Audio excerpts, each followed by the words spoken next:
Well, hi. Thanks for talking to me. I appreciate it.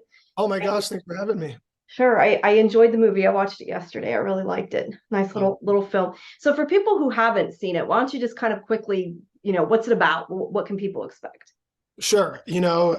I like to give a parallel, and it's sort of like National Treasure meets Back to the Future. So it's in that vein, that genre, but it's essentially, an engineer shows up to Alaska in hopes of finding the next best way to obtain a renewable energy source.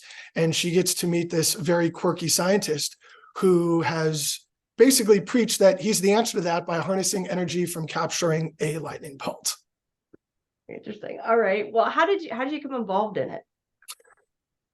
Jack and he's my younger brother, and we had been making That movies. was So my other question. I kind of wondered yeah, since you had the same last name. yeah. So Jack and the middle brother, we grew up in the same household, obviously. And so I want to say when I was 11, I'd say, and he was 5, we'd grab my mom's camcorder and we'd reenact scenes from Italian Job and Apollo 13. I mean, I remember when we went down in our basement and built we built a replica of the Apollo 13 spaceship under our pool table, and we used the laptop screensavers as windows for space. And he and I would just reenact little sequences there. And then I went to UCLA for acting, and he went to USC for film. And we always wanted to reunite, but on a much larger scale to make a movie. And this was it. So he wrote it, he directed it. I starred in it. The middle brother produced it. My wife co-starred with me. It was truly a family affair. That must be fun, but also sort of make it difficult working with family. I mean, does it also get tense at times? No, this time it didn't. I will say Jack and I made some indie movies when we were much younger, and we'd kind of go at each other's throats, but we've grown older now. We've matured. Yeah, young adults now. Yeah, we didn't actually go at it at all. If anything, my wife and I would get frustrated at each other because there was one time Jack gave me a note. I was like, I'm not really feeling that. She's like, Kevin, just try it. And I was like, whoa, let's calm down here. So she and I would ruffle each other's feathers a little bit, but it was all in good fun. And I can say it was the best experience I've ever had on a set in my entire career. I was going to say that with your brother directing it, you probably also have more of a input, I guess. Yes. Yes, he did give me a lot of leeway, and it was fun to come on the set being the veteran because it was sort of the first time, if I want to stop and say, can I see that take? I want to see how I look. They would allow me to do that. Being on the last ship for 5 years, I was the baby lead on the show. So you did what you were told, and that was the end of that. So it was good to have a little bit more creative input this time around. You made me wonder though when you said that. Other than this time because you're kind of more involved in it, is that something you do? Like, do you watch yourself back? Are you somebody who has a hard time doing that? I know some actors don't like to watch their performances. Very true, and understandably so. No, I'm pretty objective about it. I've always been kind of relaxed about it, but that's not me boasting that I don't get fazed by it. I'm not a leading man. Like, I'm not the male ingenue where my looks really sell it. So I usually have a lot of quirky leeway, and I know what I'm capable of, and I'm just fine watching myself. So, I mean, we've had 4 premieres in the past 2 weeks, San Antonio, Austin, Texas, Los Angeles, and Oklahoma. And we've had to watch it every time. And I'm just like, yep, that's me up on the screen. I'm pretty nonchalant about it. Maybe I should be more amped on it, but it's all too normal to me. I don't No, know. that's good. That's good though. You don't. I mean, some people I think cringe when they watch it. They don't even like to Yeah, do it. So it probably right. depends on how you are. So let me ask you, with the character, what part of it did you connect with the easiest, and what part of it was the hardest to connect with? Definitely his quirky mannerisms. I mean, there have been so many folks who've seen it now, and they're like, that's you. That's you heightened, but For that's you. you. And so it was easy to plug into that. I think if there was one big concern, and I'm sure people watching these little press junkets are getting exhausted of hearing me, relate to the same comment, but I just wasn't sure at what level of heightened reality I should take it. And that was a very big concern for me regarding the mechanics of the character. And I can tell you there were takes where I overshot the mark, and there were takes where I came in shallow. And it was up to my brother to guide me on hitting the delicate medium. And we ended up doing that for the film. But until I saw the first cut of the movie, I was very concerned that there was going to be an inconsistency. Unfortunately, there wasn't. And it's a testament to Jack's directing, 100%, because he's the sole individual who got me to what you see on screen. Other than the script, is there anywhere, like anybody you were inspired by as you were kind of making your version of him, like anyone you were thinking of or anything other than yourself? Because you said he's quirky like you, but is there anybody else you kind of pulled from? 100%. Embarrassed to say, but I had never seen one of the Back to Futures all the way through. And my brother sent me the 3 Blu-rays. He said, just watch them. And I used to read books from Michael Caine, just retired. What a legend. And he said, listen, if you're gonna steal from the best. And so there's a moment in the movie. I won't tell folks which, but it's a sound I make with my throat. And it's the exact same sound that Christopher Lloyd makes when his model of the town, I believe, catches on fire with the car sequence. And he does this same reaction. Definitely stole that from him. And then obviously there were little quirks and stuff I stole from Johnny Depp in Pirates of the Caribbean. I think he's a legend. I was fortunate to be able to meet him one day because the guy who did my makeup on The Last Ship was Johnny Depp's personal makeup guy. Cool. So I got to meet Johnny one day and he was the sweetest individual ever. And so I stole a little bit from Christopher Lloyd, a little bit from Depp, and then the rest was sort of a hodgepodge of what I was able to put together. Right. Did you actually film this in Alaska? Because it looks like it, but I wasn't sure. We did. We were out there for about a month. That was mine and my wife's pseudo honeymoon. So oh wow. 8 days after my wife and I said I do, we were in Alaska filming. And that's why if we ever have kids, they're like, why does dad have a gigantic beard for the wedding? It's because we're about to film. Well, I guess it's easier though than having to use a fake beard. It's probably less. It's more practical, less annoying, even if it's more practical for sure. My brother was a sweetheart. He said, "Are you okay with growing this out?" I said, "Absolutely." And my wife was amazing about it too. If anyone was irked, it was my mother. She was like, "Oh my God, you're gonna get married looking like this."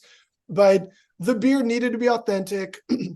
And then 2 days after we got married, I dyed my hair because my beard stays red, but my hair doesn't. And so for the first time in my life, I had to dye my hair to match my beard. So other than character wise, was there anything else that you found challenging overall about the role? Absolutely. I was very concerned with my voice.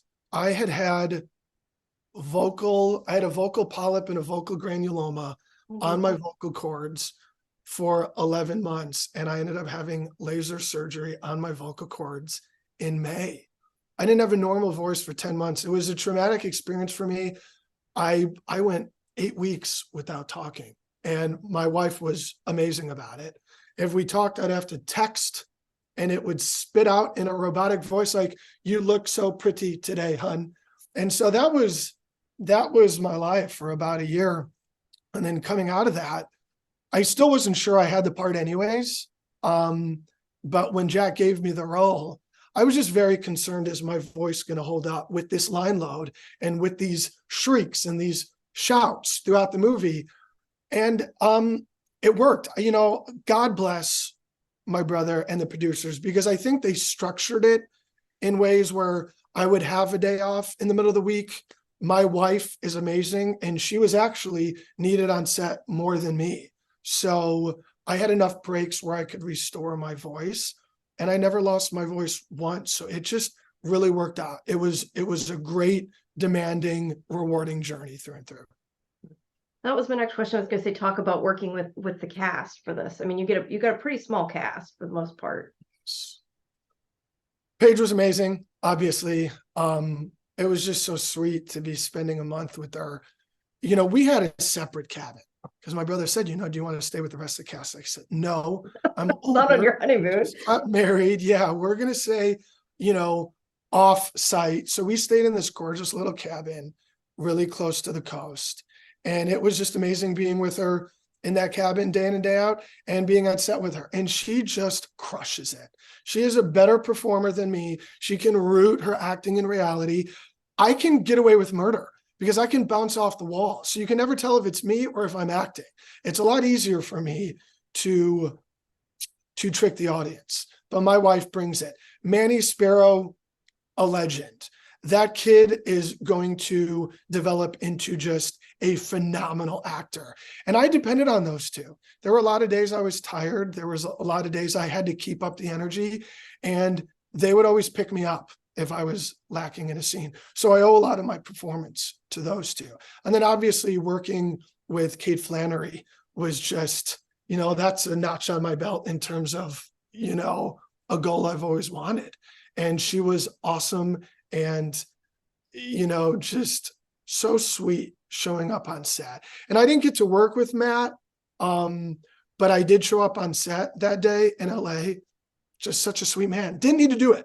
Kate and Matt didn't need to do it, and they did it. And when they did it, they brought it. And I'm very thankful for that. Now, I guess this question is also different because you did work with your brother directing it, but having such a small cast, does that make it easier to kind of, I don't necessarily want to say improv, I mean, this isn't, but, just to kind of bring your own stuff to it and to change things around? Does that make it easier in that sense? Great question. The mechanics of that are absolutely more efficient when it's a small cast, because you can pick up on their rhythm and you can understand who they are just as performers in general.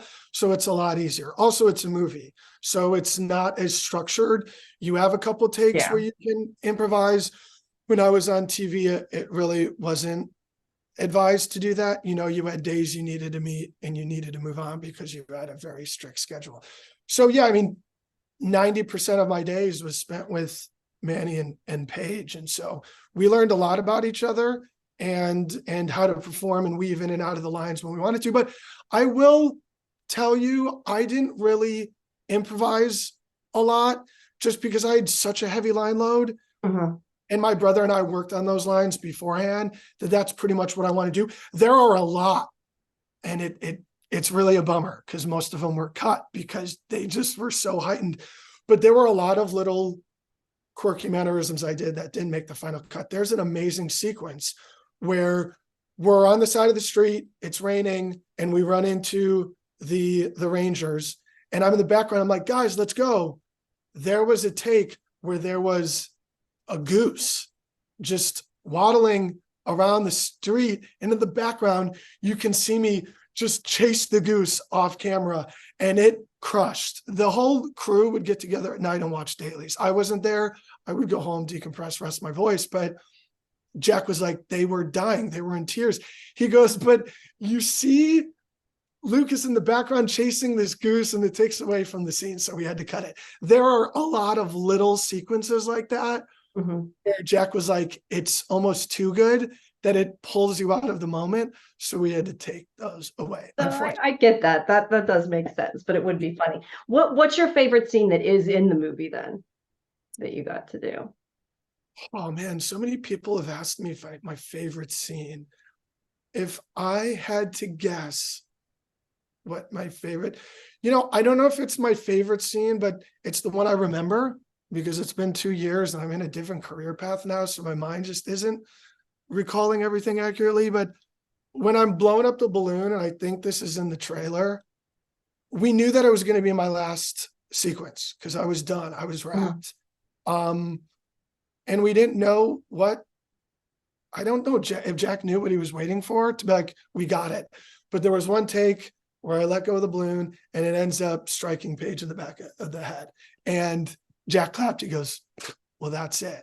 So just remembering it, I think I knew in the back of my mind, I knew that I was pursuing finance. I was like, is this the last moment I'm going to share in front of the camera? So that was a very deep, meaningful moment for me. And the fact that I got to share it with my wife and my brother was just immaculate.